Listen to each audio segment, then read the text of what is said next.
Mold. Long after a hurricane is gone, this insidious health hazard stays.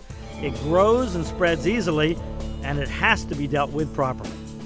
So the question is, how do I remove mold after a hurricane? I'm in Seabright, New Jersey with Matt Jaffe. He's a mold specialist, and this house was infested with mold after Hurricane Sandy. You can actually see the water level from Sandy. So the ocean came in here and the water rose that high. That's seawater there? That's correct, yep. Wow. When you come into a house like this, what's the very first thing you do?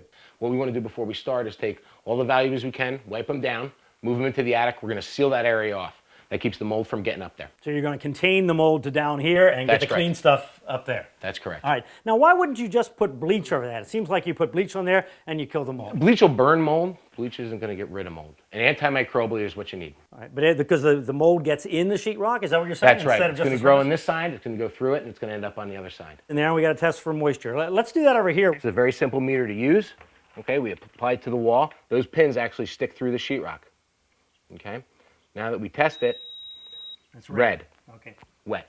Okay, if we come up here a little higher, we're testing that, we're at yellow, we're okay. So what that tells me is we've got to remove from here down throughout the entire house, most likely. All right, Matt, good tips. So remember, separate anything that hasn't been contaminated by mold and seal off those areas. Use an antimicrobial, not bleach, and use a moisture meter to determine what's wet and has to be removed.